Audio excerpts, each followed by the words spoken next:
We're going to go ahead and get started. First, I'd like to acknowledge and thank all the regional sheriffs that are here, the regional chiefs, the district attorneys from the region, all the victims' right advocates, and the community members that are all here today to talk about this criminal justice reform. So this is part of a coordinated press conference. It's going on at 7 locations throughout the state right now. We felt it's important to call attention and raise awareness and call for a delay or a modification of the current criminal justice reforms that are set to take place January 1st. These laws were adapted without input from law enforcement and the community. So today, Wayne County Sheriff Barry Virts is going to speak for the Sheriff's Association. Rochester Police Chief Laurent Singletary is going to speak for the city. Chief Van Bretero is going to speak as behalf of the New York State Chiefs. Monroe County Assistant District Attorney Perry Duckles is going to speak. And then Dean Lucas from Gates to Recovery is going to speak. Whenever laws like this are passed without input and consideration from the experts in the field, in this case the law enforcement community, major issues are overlooked. Right now, the Monroe County Sheriff's Office and the jail are preparing to release between 200 and 250 people in December. We know that leaving incarceration is the second leading cause of homelessness. Whether or not you believe someone should be in jail right now, the point is they are, and they're getting ready to get out. This mass release from area jails and the struggle these folks will face without a plan for their success in place for the release is a burden that is now on the community and the jails and was not thought of when this bill went into effect. It was going to be retroactive, effective January 1st. We also know that someone currently using opioids is not making good decisions. If anyone's ever attended a drug court graduation or a veterans court graduation, you can see people that have beat their addiction thank the judges and thank the work that was done in the criminal justice system for them being clean. We are losing our ability to take someone from the thralls of addiction and provide a safe place and opportunity for recovery when they're not ready. So right now, when we place someone in jail, we're taking them out of their addiction and to continue and keep using and giving them a chance to stop using. People who are under the influence are not making good decisions for their well-being. They're only thinking about and feeding their addictions. I am certainly not saying that the jail is the only path to recovery. However, there are many people who have overcome addiction as a result of the programs available to them and the illegal drugs that are not available to them in the Monroe County Jail. I'd like to read a letter that was written by a former Monroe County Jail inmate to the sheriff, and I'm going to paraphrase. Bail reform is the biggest joke ever coming from a former drug addict and former inmate of the Monroe County Jail, not even 1 year ago. If I would have been let go last December and my arrest with a court date, I can guarantee you I would have had a better chance of winning the lottery than me showing up to that appearance. Being held with a high bail made me sit in the cell in 4 South and rethink my life and how much I hate baloney. The biggest thing it did for me was get me clean, and I've been clean since December 19th of opioids. This is going to be a problem. Signed, Joe. While bail reform is well-intentioned and bail laws certainly needed to be updated, without including the law enforcement community and treatment communities, there is now a large gap to help someone out of their addiction and into recovery. I'd like to now turn it over to Sheriff Barry Virts. Morning. Bail reform, the law will be devastating. A person caught selling heroin to high school students. That person will be charged with criminal sale of a controlled substance to a child, a Class B felony. Under the new law, that person will be arraigned and released. Nearly everyone charged with drug crimes will be arraigned and released. A drunk driver travels at excessive speed. The driver strikes and kills an innocent individual. The driver is charged with vehicular manslaughter. Under the new law, the driver will be arraigned and released, as vehicular manslaughter is technically a non-violent crime. You wake up in your home to find an intruder in your home, steals something from you and leaves. Is soon thereafter found and arrested for burglary in the 2nd degree. That person will be arraigned and released under the new law. Judges are in the dark. Judges will no longer have judicial discretion to set bail on over 400 alleged crimes. The more serious ones include burglary second, robbery second, criminal sale of a controlled substance, the sale in or near a school, and the sale to a child, stalking and stalking as a hate crime, vehicular manslaughter, criminal negligent homicide, manslaughter first, bail jumping, criminal contempt, promoting prostitution that involves a victim of less than 13 years old, conspiracy and conspiracy as a hate crime, including but not limited to commit rape, robbery, kidnapping, burglary, and to engage a child under 16 years of age to engage in any felony. Sheriffs and police chiefs would have gladly worked with our legislature and our governor to develop common sense, humane reform regarding bail, but we were never given that opportunity or chance. The result is a devastating tip of the scales in the favor of defendants accused of incredibly serious crimes. It is our fear that the cumulative effort and effect of these changes will be to the detriment of victims and the communities that we serve. Now I'd like to turn it over to Rochester Police Chief LeRon Singletary. Thank you, Sheriff. Good morning. The criminal justice reform legislation that was passed within the New York State budget and scheduled to take effect January 1st, 2020 is extremely complex. Like myself, I am sure that other law enforcement executives around New York State are attempting to continually grasp what effects this new reform will have on our agencies.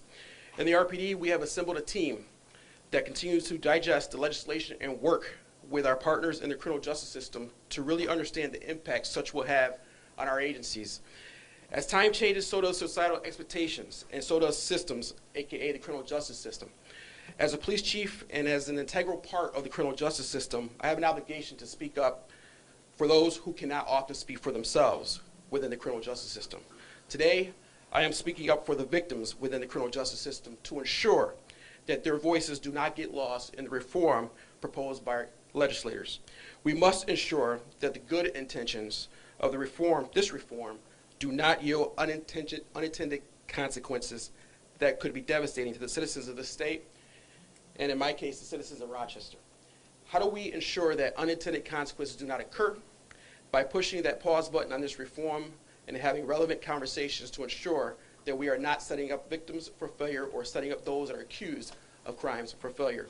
Pushing that pause button on this reform allows time for subject matter experts within the criminal justice system from all across New York State, as well as the victim advocate groups, to provide input on the legislation. I am not suggesting that we throw the entire legislation out the window to never be seen again. What is being suggested is to have applicable dialogue concerning portions of the legislation that will impact New York State's criminal justice system. I hear talk about all other states across the country that are so far ahead of New York relative to the criminal justice reform. Let's not be the state where others are talking about how New York got it wrong. I don't think any one of my fellow chiefs who join me here today will argue the point that we understand that there are disparities within the criminal justice system. I support trying to fix those disparities for everyone in the criminal justice system, but not at the expense of creating unintended consequences that could have been avoided by dialogue. At this time, I'll turn it over to Monroe County Assistant District Attorney Perry Douglas.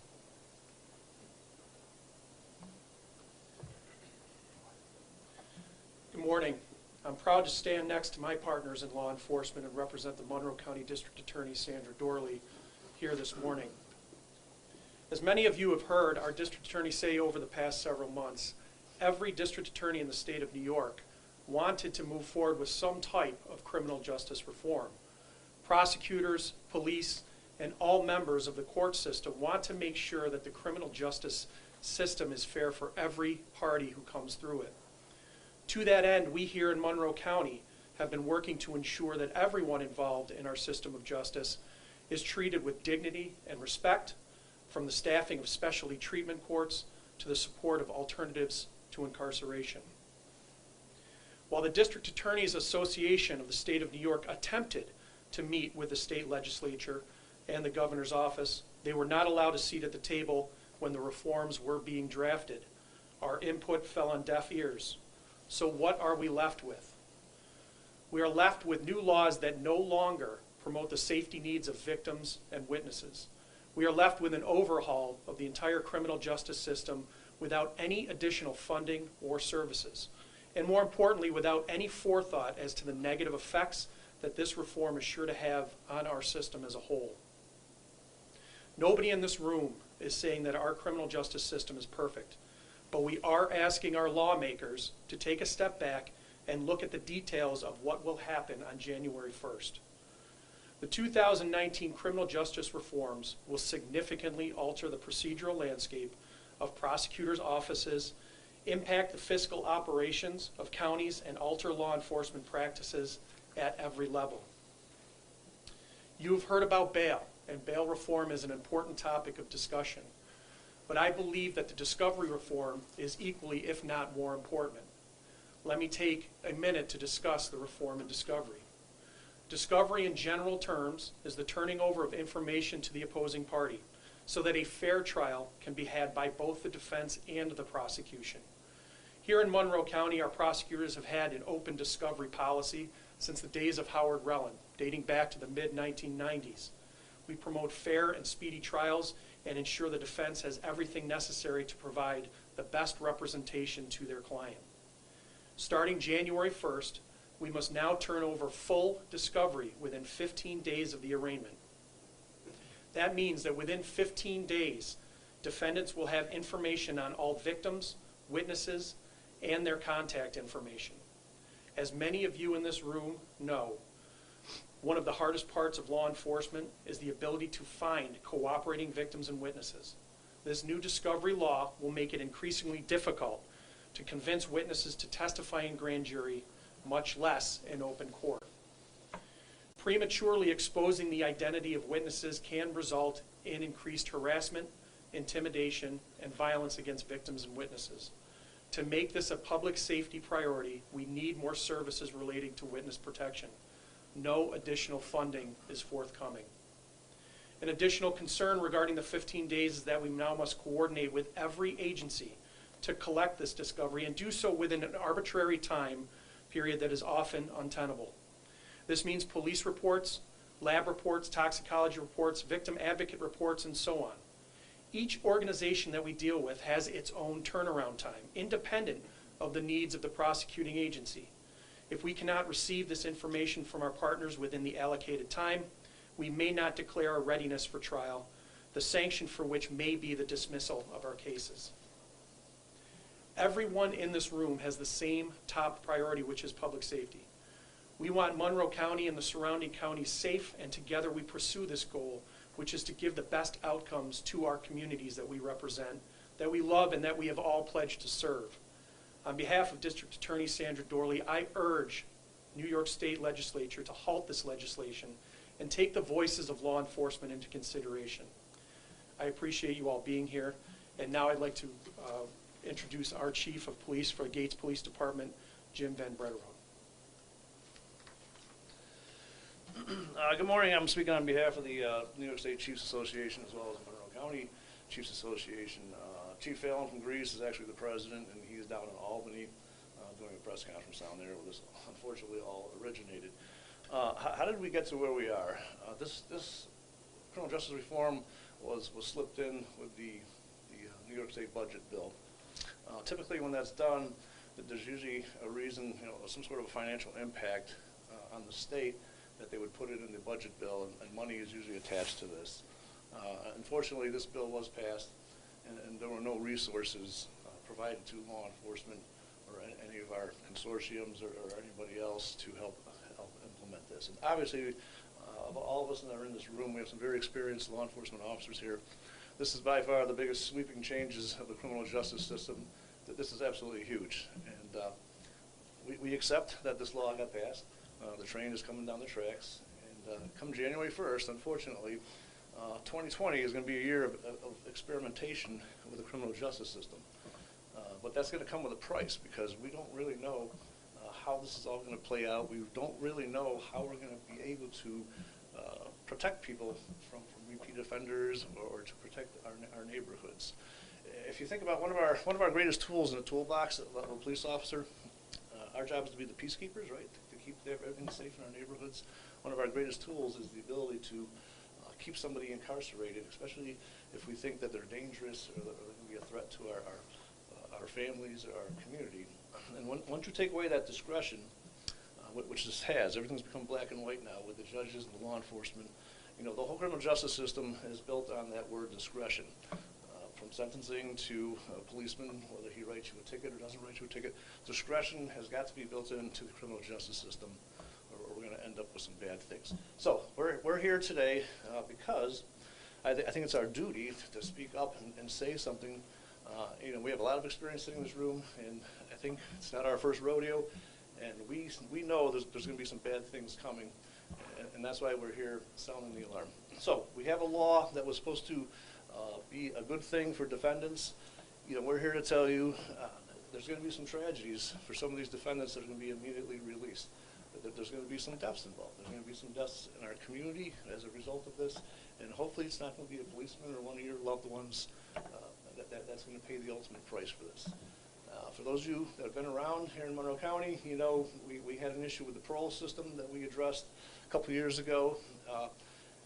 And I can tell you a lot of changes were made in the parole system because of repeat offenders. A lot of those problems have been taken care of. The parole system was a walk in the park compared to what's about to happen on January 1st. So as the police chiefs here, we do have two concerns I'd just like to bring up. Again, when there's a problem in your neighborhood, you're not calling your state legislator, you're calling your local police chief. And unfortunately, we're the ones, your sheriff, we're the ones that are going to have to come up with a solution, or what are we going to do about the drug dealer that's next door to your house or something like that. So the first concern we're going to have is how are we going to control the revolving door theory, right? Where someone's going to get arrested, they're going to be released. As long as they keep coming to court, there won't be a warrant involved, but they can go ahead and re-offend again without us being able to put them in jail. And when you hear the term speedy trial, right, what speedy trial means in Monroe County, that means it takes about 10 months to a year and a half to get some sort of a verdict in a case, okay? If you get arrested today on November 21st for simple DWI, it'll probably take till September or October to have that case make its way through the criminal justice system. So we have a 10 or 11 month period when that case is pending on how are we going to stop you or make sure or ensure that you're not going to reoffend. So that whole issue of reoffending. And some of the cases of calls that we go on that we're most concerned about where they end up turning lethal are number one are the DWI cases, right? You got the predicate person who continually drinks and drives, and again, you can rack up 2 or 3 DWIs in a 6-month period, and as long as you keep coming to court, there will never be a warrant for you, okay? And until you cause that fatal accident, or there's a death involved, perhaps maybe then we'll be able to arrest you. And I just want to point out, today we do have Peggy Duffy here, somewhere in the back there, representing the Monroe County Stop DWI program, and we appreciate all the work that Peggy does and the DWIs. And you know, my concern as a police chief is what happens when one of my officers, you know, gets hit by a drunk driver at 1 o'clock in the morning, right? It's going to be a problem for all of us, not only the citizens, but the police, and not being able to take certain people and to hold them in custody until their trial. We also have one of our big concerns would be these domestic violence cases, right? For years, we've made a lot of progress on domestic violence cases and getting victims' rights and getting the offenders under control, whether it's in custody, ankle bracelets. This is a huge blow to the domestic violence consortium, to the domestic violence survivors. And here representing them today is Patty Huntington Siegel from the Monroe County Domestic Violence Consortium. Patty, thank you for coming. The other issues that we're going to be confronting is this drug problem, right? We saw what happened in Geneva over the weekend, right? There were 4 or 5 overdoses at the college there, Hobart and William College, within 48 hours. Law enforcement was able to make 2 arrests of 2 drug dealers.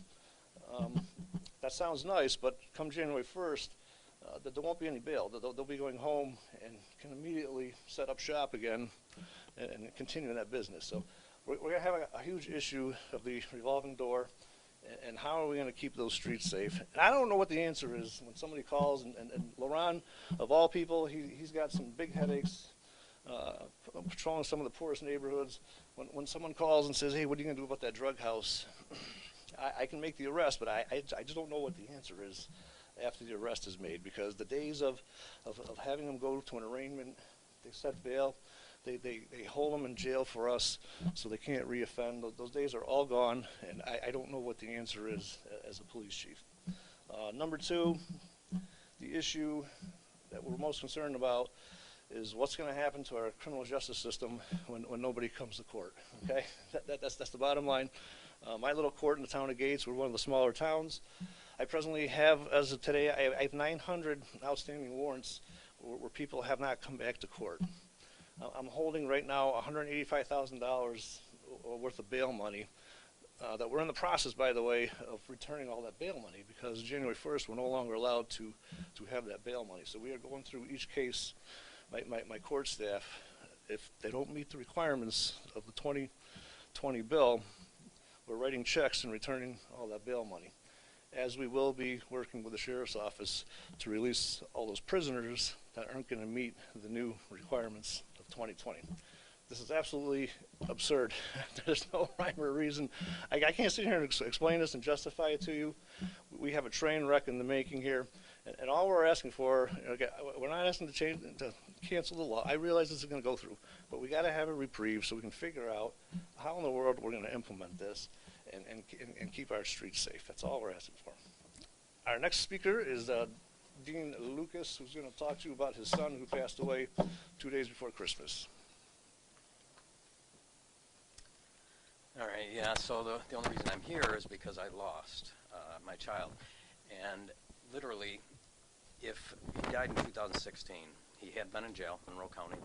That was before the MATS program was going. I know that if he was in jail when that was going, that my son would be here with me today. If this bill goes through, if it ends up being that basically he was picked up for buying heroin on Evergreen, and basically he was taken to jail, he was in jail, he was clean the entire time he was in. If he was just given a ticket to appear like in 3 months, I know exactly what he would have done, and I know if my son was here, standing here telling you, the first thing he would have done is gone back and buy and go use. With the fentanyl that we're dealing with now, that's why this epidemic has taken so many lives. And quite honestly, my son is one of those in 2016. So if this is, it makes no sense. When I read what this was going to do, it makes literally no sense. That the death rate right now is so significantly high, but if you turn it around where people were just brought in for buying, they're the addicts, it's not, I would tell my son, I don't see Lee, I see heroin Lee, because the choices were just erratic. The only thing he wanted to do, he woke up in the morning, he didn't worry about what he was going to eat. He didn't worry about where he was going to spend the night. He worried about where he was going to buy, how he's going to juggle to get to work and still go buy to use. So you take him and you put him in jail. He's clean.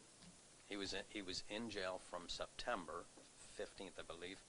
He was in jail until December 2nd of 2016. He was clean. When he got out, he was clean, and he stayed clean for a couple of weeks, and then he went and bought, and December 23rd of 2016 is when I lost my son. So I believe if Matt was in place back then, the program was in place, I think my son would still be here. But if this new law goes through and he's just released, we're going to be losing so many people. I think the Chief Jim talked about the dealers, and yes, I would love them off the street, but as a parent who lost, and all the other parents out here that are going through their child being addicted to heroin, what I care about is my child being alive. And this law, to me personally, that's the part that it's going to do. There's going to be so much harm done when this goes into effect.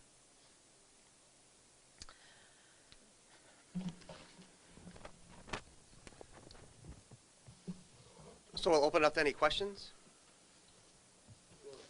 Yes, sir. I guess it's one for anyone who wants it. There's an assumption that's baked into everything that's here, that everyone who's arrested and put behind bars is guilty. What about those who are innocent? Well, that's that's an assumption that we don't hold, and that's why we have discretion in the job, right? We arrest people daily, okay? Under the present system, we arrest people daily. We bring them into a court. Judge talks to them, looks at their background, looks at what the call entailed, and people get ROR'd every day. What the judges do now is they attempt to identify which ones are going to be the repeat offender or which one's going to be a threat to our community. And that's what we're losing. People walk away every day. My department issues the parents' tickets every day. That's not the one I'm concerned about. It's when I have a menacing with a gun, which is a Class A misdemeanor. And today it's a menacing, but tomorrow, it could be tomorrow's shooting. So, you know, that one gets handled a little different, right? When it goes before the judge says, hey, I think I'm gonna hold you on $500 bail because you had a gun. That's what we're talking about. There's got to be some sort of discretion involved. But I can tell you right now, under today's current system, people walk away every day from an arrest in all of our departments. Before we move on from that, I just want to say that, and I think we've all said it, we're not saying that there's no flaws in the system. We're not saying that there can't be improvement. What we're saying is that no one from the law enforcement community was part of the solution to discuss these things. We know that there should be changes. We're not arguing that. What we're saying, though, is we weren't even part of the conversation, and now we're trying to fill the gaps in what happened. And people always say, well, it's nonviolent crimes. Well, it's not nonviolent crimes. You know, drug sales is not nonviolent. The last gun arrest I made was on Avenue A because the drug dealers keep guns to protect themselves from other drug dealers. The violence that happens from drug sales is because they're protecting themselves or they're robbing someone else. So drug sales is not nonviolent. So we realize that there needs to be changes, but we also realize that we need to be part of the solution and not just kept in the dark and said, all right, handle it. The legislature isn't due back until after January 1st. At this point, what do you think you can do to stop this from full steam ahead? We're really hoping that the governor will convene the legislature just to put a delay on it. That's all. We're not asking for them to say we're not doing it. We're asking for a delay so that we can be part of the conversation to assist in modifying it so that some of these things are taken into account. What kinds of modifications? A great modification, burglary second. Burglary second. Someone breaks into your house, steals something from your house and leaves, they are now released.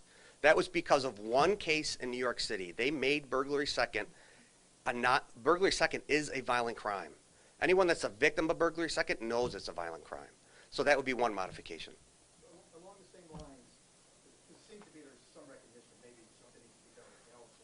If you mentioned misdemeanors, where's the delineation that you can say, okay, maybe we're going to take nonviolent felonies off of misdemeanors.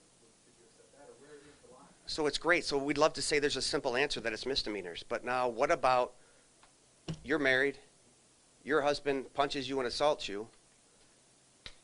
Right now with this new bill in January, they're going to be released after they go to court. They have to be ROR'd until an order of protection can be issued. So I don't think you could just say all misdemeanors because a domestic assault, you should not be let out to go back and re-victimize the victim. So I think that's why law enforcement community needs to be part of it so we can really look at the laws that we're looking at and see which ones can be released. But the point is we weren't even consulted. Is there some acknowledgement that there may be some issues with bail and the people who sit in jail because they can't afford to get out? Absolutely. Absolutely we need to make a modification. And I think all of us up here will agree with that we should make a modification. This is happening all over the state. Is there going to be a risk that's going on in Albany where law enforcement across the state is saying, we are recommending this, and this, we're recommending return discretion in this category of crime, or anything that the action steps that you're going to be submitting this afternoon to Albany to represent? So the Sheriff's Association and the District Attorney's Association and the Chief of Police Association for New York State are all meeting in Albany, and that's the output of that is they would like input as to what needs to be affected. Exactly what they're submitting, I don't know. Are they going to be submitting something or just standing saying, we want change, we want to go back to where it was, or coming up, you weren't asked then, but can you slip it under the door now and say this is what we want? All we're asking for is the delay so that we can be part of the conversation. What do you think a fair delay would be? So I know they proposed a bill for a year so that we could take a year and talk about it. I think that's a fair delay, but right now, 3 months, all we want is to be part of the conversation before it goes into effect so we can address some of the issues that are arising from this. Do you know how much these changes will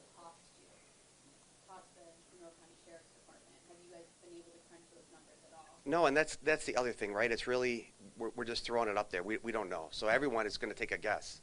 So because we don't know exactly what's going to happen, we're going to track the costs that we have, but we really won't know until the end. Do you know how many cases will ultimately get thrown out because of this? 'Cause I know that, like, for instance, the traffic tickets, some of those, like, speeding violations, possibly passing a stop school bus, if you don't have the discovery in 15 days, in 30 days, and I don't know if Perry Duffel, if this is more in your wheelhouse, if your office doesn't have that stuff ready, if they plead not guilty, by 30 days, that case, could it be thrown out?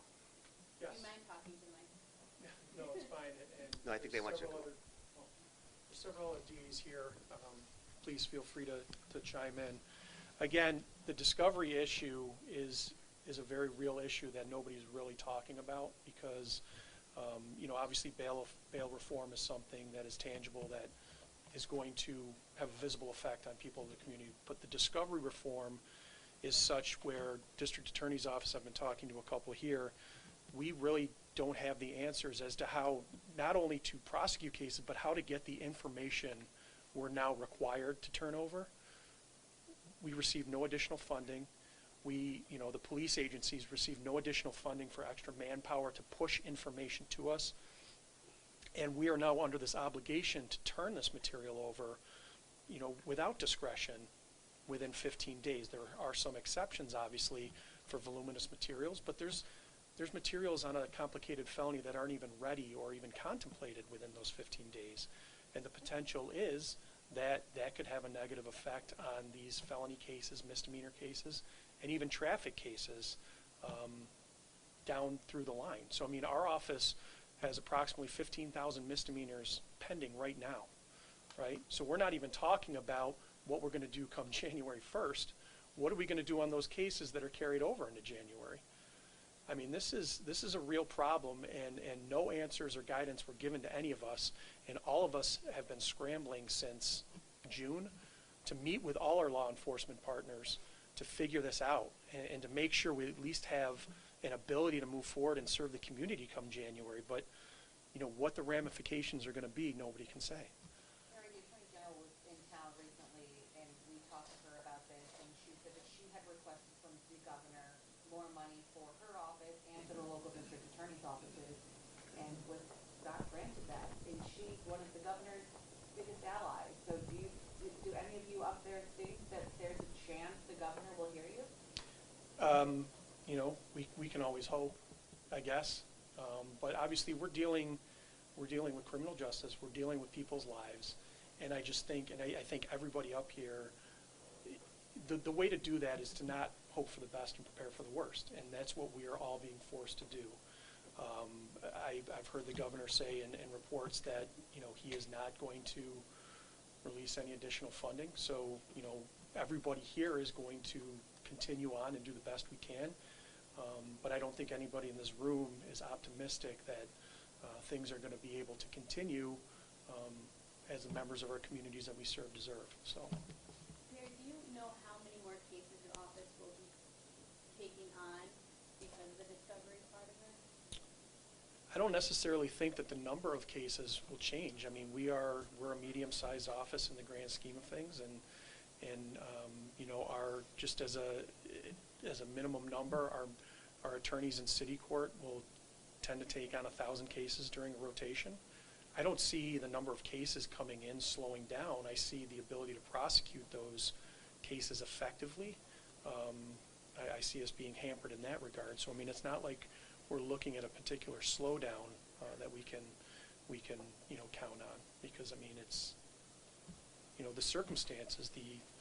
the circumstances out in our communities aren't changing. It's how we deal with what happens when they come to our office, speaking as a prosecutor.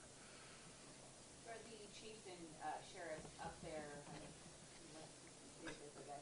have you, I'd be interested, I know we've talked to Monroe County, but the other areas, have you beefed up warrant squads in anticipation that people will not be showing up? In the RPD, like I said, we're still trying to assemble what type of impact this is going to have on us. Certainly that's something that we're going to have to take into account.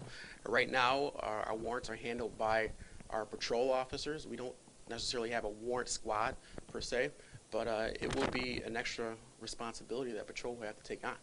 And so we're still trying to figure out what impact that this legislation is going to have on our department for RPD. For some of the more rural counties, what's the biggest impact it's going to have on you guys? I know the types of crime. I don't know if these great sheriffs up there and DA. Like, I'm from Yates County, Sheriff Spike. One of the biggest issues for us is that it used to be currently, right now, if the defense wants to put a demand onto the district attorney for evidence, then they make that demand and then it's produced. But we have time to produce it. The word that was put into the new legislation is automatically. And so the burden is within this 15 days, as the district attorney said, that they automatically have to produce this evidence. And we are under a deluge of digital evidence right now. It's huge. There's a huge demand being put on our 911 dispatch centers to produce all these WAV files and any conversations that took place for the arrest. And we're also under the burden of having to get this information and all the evidence over to the district attorney before that 15-day period. And so it's a huge burden being put on us. And that's only on the cases that we've made an arrest. There's a lot of cases that we are investigating that we still have to gather the evidence, and we still have to have it all prepared and kept properly. But I've asked my legislature for another person just to be evidence coordinator. Our district attorney is asking for more assistant district attorneys and secretarial staff. And most of the counties in the region are asking for more staff. It's an unfunded mandate. That's what it is, unfortunately. That's the discovery part of it. So this automatically having to turn this stuff over, I get it, but it's huge.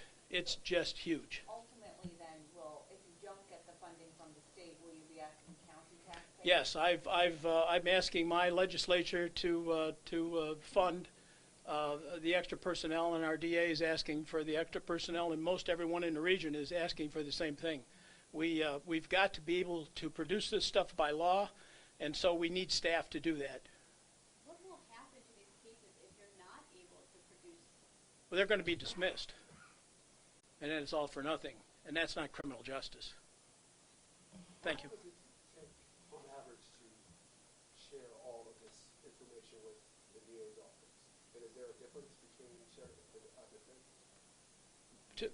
To share all the information? Yeah, so like if you have all the evidence, all the discovery evidence, is there a material difference between the time that a DA receives it and the time that a defense attorney receives it? Well, the district attorney has a burden been put on them to turn this over within that 15-day period. No, I mean It's 15 days from arraignment. I mean currently. So currently, we get information and we turn it over. I mean, this is not a situation where, speaking for our office, I mentioned earlier, we've had an open discovery policy. We turn everything over once it's made available to us. You have the criminal justice system moving through different phases, and there's oftentimes when you're meeting with witnesses well before trial and something comes up where a piece of paper or something like that has not been turned over is made available. We turn that over immediately in time for the defense to use it at trial. Nobody is playing hide the ball, or nobody is trying to make sure that nobody gets a fair trial. The problem is that this delineation has been put on us without any regard for other agencies that are required for generating or making the material. So these items may not even be available to us within the 15 days. There's no grace period. If we turn something over as soon as we get it 3 months down the line, then a judge can look back and say, you know what, you weren't ready when you turned over all this other discovery, and now that time counts against you and your case could be dismissed. You could be sanctioned. So it's a continuing rolling discovery, which we've always had, but now we're being sanctioned for not even bad faith. Could you just ask for continuances if you don't have it in time, and that would be up to the judge's discretion, right? That's sometimes what happens now in our more complex cases, but in general, and again, you have to understand that a lot of the reforms, or a lot of the issues that these reforms sought to address have been being addressed and have been working towards, Monroe County and the surrounding counties. you know, the time it takes to get to trial in these felonies has been reduced. People aren't sitting in jail waiting for a trial a year and a half.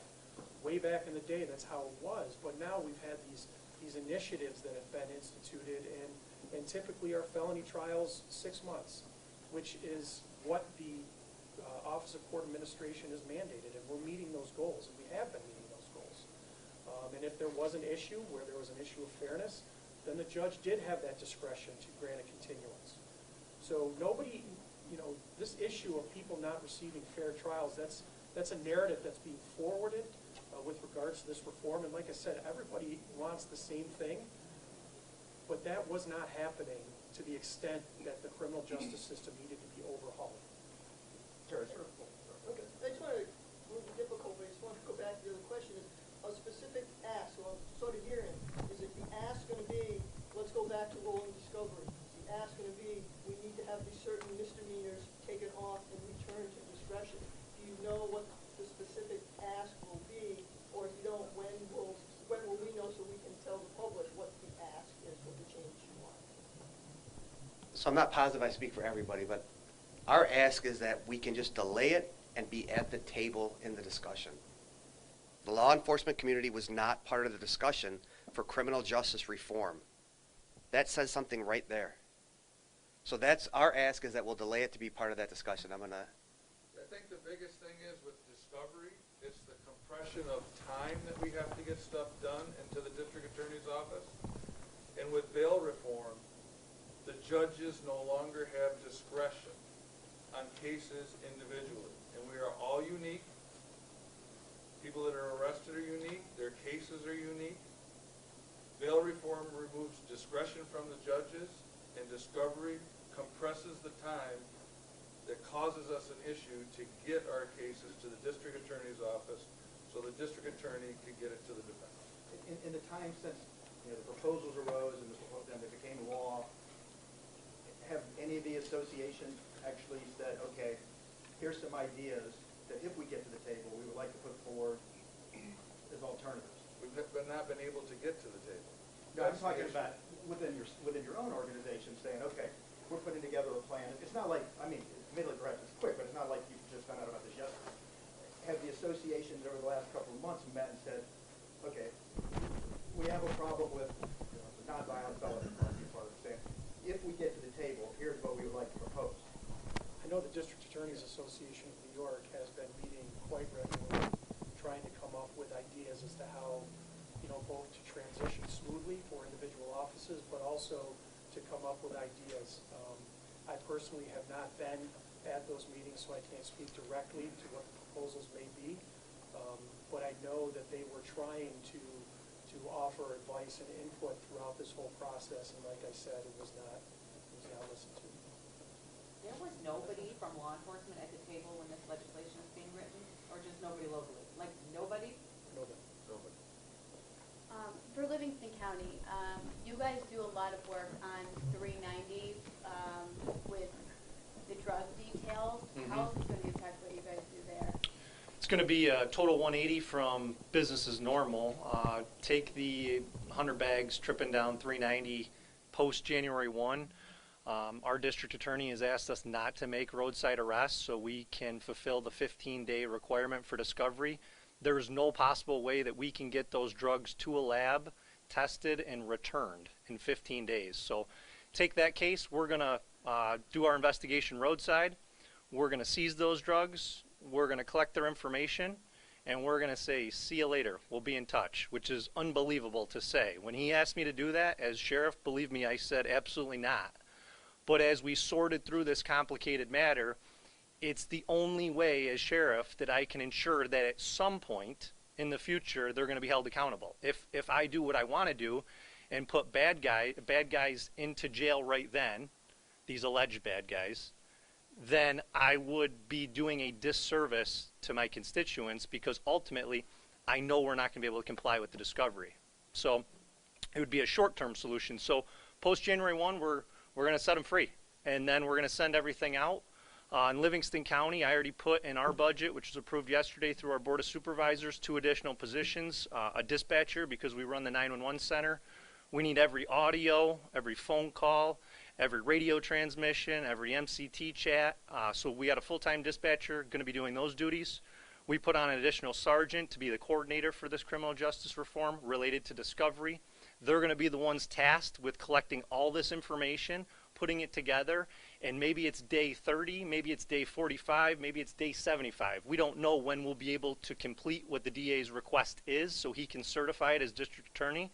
But when it's certified, we will then go find this individual who had the 100 bags. We will arrest that individual.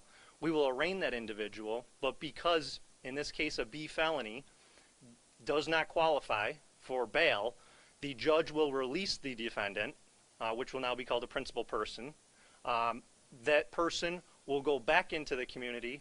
Hopefully they come back to court. If they do, then they will go through the criminal justice system and may or may not be convicted.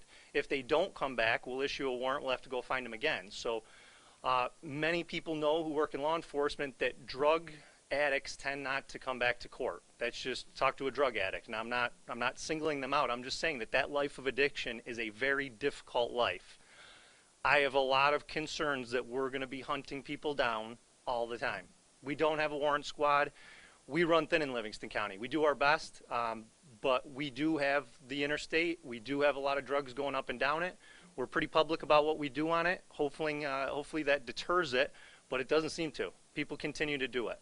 How many people that you arrest in that detail are actually from Livingston County? You know, it's actually a smaller percentage. We get some folks from Rochester coming down at times selling drugs. We get a lot of folks that I would say are addicts that turn into sellers to support their habit, and they come from Livingston, Steuben, Allegheny, this region. And I'm not picking on Rochester, it's just the largest city that's near us. So that tends to be the supply and demand. They can buy the drugs cheaper there, and then they come to a rural county like ours. So it is a complicated situation. Like I said, in Livingston County, we added 2 spots. The district attorney added a couple spots, and you're talking several hundreds of thousands of dollars that was solely on the backs of Livingston County taxpayers. Do you know how many drug arrests you made on 390 this year? I don't have the exact number, but it's hundreds. And I will tell you this, in talking about the burglary that we keep going back to, in the last 6 years I've been sheriff, we've reduced our burglaries 75%. 75%. That's not my numbers. That's New York State's. You can look them up factually under the index crimes under DCJS. The reason is because we go after drug crimes. Drug crimes are the propellants of larcenies, of burglaries. It's the folks stealing to support their habit. So with this carved out burglary 2, which is a violent felony, they carved that out, and robbery 2, which is a violent. Why they carved those out, I don't know. But we can arraign, but it does not qualify for bail. So they're going to be repeat offenders, it would be my opinion. Sir, I'm sorry I don't know your name, but I wanted to address the current situation. Take the 100 bags on 390 today. That person would be arrested. We'd seize their evidence. They would get arraigned at 7 a.m. or 7 p.m. in Livingston County. They would have a public defender there if they don't have their own attorney. So they have counsel right then and there. A local justice would decide if there's bail or not, based on several different factors that are currently written into the law, including the strength of the case. Did they give a voluntary statement? If the case has great strength and there's a great chance of long-term incarceration, meaning through conviction, they probably do set bail. If they look at the case in their discretion as an elected judge, and it's not, a lot of people are ROR'd currently. Even in the case of incarceration, that person then gets a felony hearing if they continue to be held. And a judge, again, looks at the strength of the case, the probable cause of the case, and again, can release at any time. Even when those factors go into play, that defendant, through the attorney, either hired or a public defender, can also apply for a bail application to be heard on bail again. So under current law, there are several things that a defense attorney can do to address bail. And I will tell you, this may surprise you, I come from a conservative county. I'm a conservative myself. I am a proponent of bail reform. I do not think that poor people should sit in jail while rich people do not. I just think this was an extreme on bail reform, and we need to do more common sense bail reform with the experts at the table, which are folks behind me here. Sure. I wonder, while you're there and others from some of the, we've heard from Monroe County about how many inmates they expect they may have to release pre-January 1. I'm just wondering if somebody from each of the counties here, if you have an idea with your jail population, what that number might be with your Yeah, our jail max is 196. Currently, we hold a lot of federal inmates. We run a higher number than it looks. Our unsentenced and sentenced population, we're looking somewhere around 20 to 25 is what we're predicting for release, that we're calling the Christmas purge. And it should give folks concern that you are going to have folks out between now and Christmas time, because court will not be in session the last week. Between now and Christmas, folks that are sitting there accused of crime that minimally one elected judge has looked at the strength of that case, had the defendant has had counsel there to argue that case, and those folks are going to walk out of the jail. So in Livingston, it's roughly 20 to 25 is our prediction. That's okay. Sheriff Henderson, Ontario County. Currently, we could hold 291. I have 165 inmates to date. With the numbers we look at, we're looking at about 43 to 46 that will be released by December 15th. We're currently under the process with our local magistrates, going through hearings, and these inmates are being released. You know, I want to echo, as the sheriffs, we have the responsibility that we all have to have jails. We care about our inmates. You know, in Ontario County, if you look at what we've done over the years under Sheriff Pabro and now me, we have 26 different programs. We're very focused on making sure we give those inmates the ability to seek the treatment that they need. You heard from a father here that lost his son. We had an inmate in our facility. He was getting treatment. He was doing very well. He was released through the cooperation of the court system and his public defender. The sad thing was he wasn't really ready to be released at the end because he still wasn't able to beat his addiction. He was released. Within 12 hours of being released, he sought heroin, and he died from an overdose. Those are the things that we want to try to prevent. Again, I think all the sheriffs and all the chiefs are echoing. Again, sir, I don't either know your name. I agree with Sheriff Doherty and my fellow sheriffs and chiefs. We do need change. There is change. But again, as we all said, we're not given the opportunity to have a voice. I want to make sure when those that commit offenses, we give them the opportunity to be rehabilitated and be productive back in society. That's our goal. I don't want my deputies, you know, we're highly trained, we do our job. We're not going to incarcerate somebody unless we have the evidence that shows that we can arrest somebody. But again, we just need an opportunity to sit down with our legislative bodies. We're not New York City. Most of these issues that are being driven in this bill came out of New York City. We don't have local district attorneys that are there 24/7. We have, I'm a relatively smaller county. We don't have DAs that are in every court. Some of these, I have 16 towns.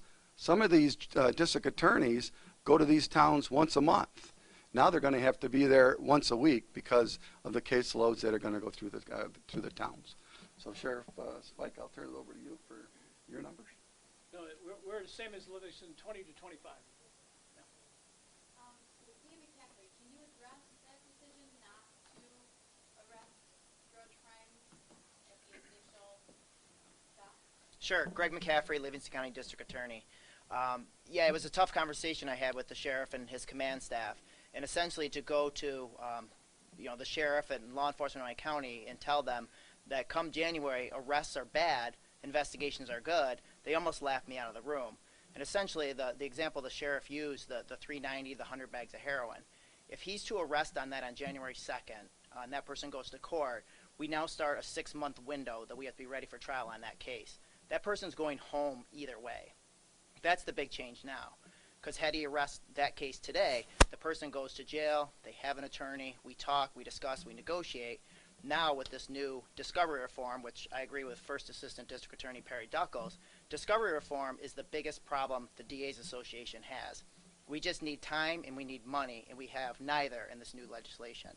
Once he arrests that case January 2nd, it's going to require us to turn over anything and everything that exists, something which we currently do now, but we have a sufficient time to do so. And what I mean by that, that heroin has to be tested. For our county, that has to come here to the Monroe County Crime Laboratory, who's already overburdened and overworked and underfunded to test these narcotics cases. We currently test about 5% of all narcotics cases in Livingston County. We test them when they go to trial. That case today, that officer, that trained deputy, can do a field test, maybe take an admission from the defendant, proof that it is heroin that they have. Now we have to send the drugs up here, pay to have them forensically tested and analyzed, have the chemist turn over all their notes, 10 years of their training, experience, proficiency tests, as well as all the lab reports and essentially 200 or 300 pages of lab reports that are associated with that heroin that we field tested positive, the defendant admitted was heroin. We have to turn all of that over to the defense attorney prior to stopping the 6-month speedy trial clock.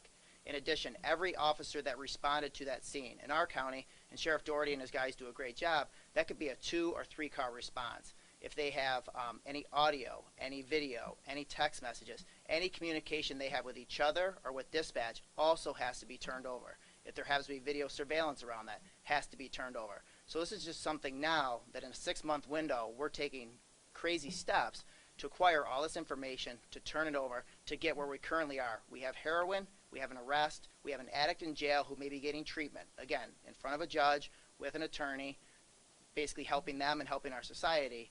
And now that's not going to happen in January. So to tell the sheriff, look, if you arrest, all you're doing is putting my office under the gun. That person's going home either way. So hold off, do the investigation, get the information, test everything, and then go and do the arrest. The fear we have is that person going to reoffend when they're out? Or even worse, is that person going to overdose and die in the interim because now they don't have that period of time to go in jail? So again, tough conversation to have. I think most of the DAs feel the same way, and I think for all the law enforcement up here, that's a tough message to send to their members, that to protect and serve is now basically go out, investigate, take the information, pump the brakes, and then continue because of this legislation that we were never heard on.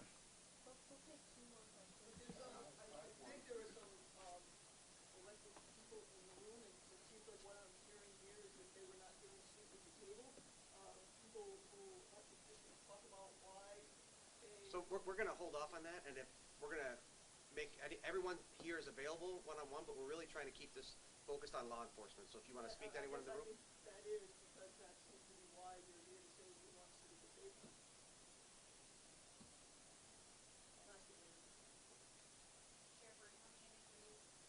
Probably about 10 to 12. Genesee will probably lose, we're thinking 15 or so. So I want to thank everyone for coming. Like I said, everyone up here will be available for individual one-on-one questions. And just thank you for coming.